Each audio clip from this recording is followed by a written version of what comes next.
இப்போ பார்த்தீங்கன்னா வயசு தெரியாமல் வர்ற குழந்தைங்க அல்ல அடல்ட்டு வயது மூத்தவங்களுக்கு கூட நம்ம கரெக்டான வயசு சொல்லணுங்கிறப்ப வந்து மெடிக்கலாக அவங்க வந்து மருத்துவத்துறைக்கு வந்து ஹாஸ்பிட்டலுக்கு அப்ரோச் பண்ணுறப்ப நிறைய வழி இருக்குது.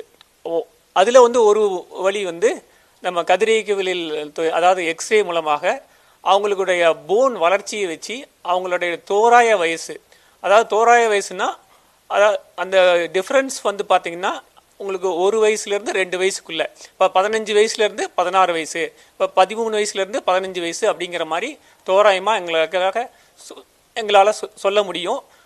அது எப்படிலாம் பண்ணுறோம் அப்படின்னா, அதுக்கு முன்னால் பேசிஸ் என்னன்னு கேட்டிங்கன்னா, இப்போ எல்லாத்துக்குமே வந்து எலும்பு வளர்ச்சிங்கிறது ஒவ்வொரு கட்டத்துலேயும் ஒவ்வொரு மாதிரி வரும்.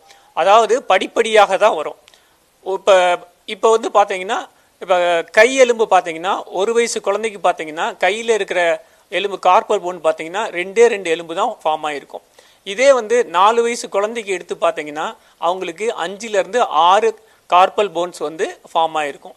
இந்த மாதிரி ஒரு எக்ஸ்ரே நம்ம எடுத்தோம்னா, எக்ஸ்ரே வந்து ஒரு ஹேண்ட் எக்ஸ்ரே மட்டும் எடுத்தோமாவே உங்களுக்கு வந்து அந்த 14 வயசு வரைக்கும் கரெக்டான வயசை வந்து நம்மளால் எக்ஸ்ரே மூலமாக அவங்களால சொல்ல முடியும்.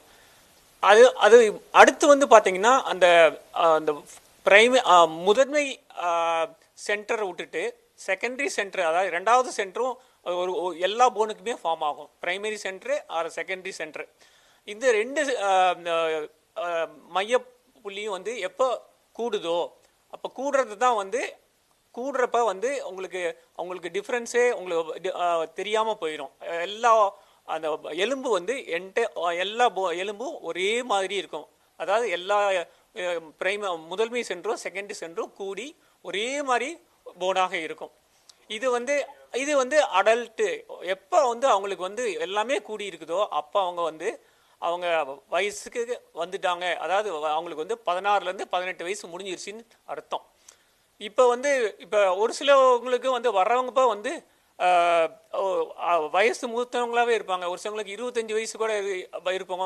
அவங்களுக்கு கூட நம்ம வயசு சொல்ல வேண்டியிருக்கோம். அவங்களுக்கு வந்து நம்ம அந்த மறுபடியும் அந்த கை வச்சு எக்ஸ்ரே எடுக்கிறது வந்து அந்த அளவுக்கு சொல்ல முடியாது. ஏன்னா நம்ம வந்து கையில் எடுக்கிறப்ப நம்ம என்ன சொல்லுவோம், 16 வயசுக்கு மேலே விட்டுன்னு சொல்லிடுவோம். ஆனால் அவங்க வந்து 25 வயசா இல்லை 30 வயசா அப்படின்னு கண்டுபிடிக்கிறதுக்கு அவங்களுக்கு வந்து ஸ்பெஷல் எக்ஸ்ரே நம்ம வந்து தலை எலும்பு நம்ம எடுக்கிறோம், கபால எலும்பு இல்லைன்னா வந்து நம்ம நெஞ்சு எலும்பு ஸ்டெர்னம் எடுத்து அது ஃபியூஸ் ஆகிருக்குதான்னு வச்சு அவங்க வந்து 25லேருந்து 30 வயசா இல்லை 40 வயசா அப்படிங்கிறத நம்ம டிஃப்ரென்ஷியேட் பண்ணலாம்.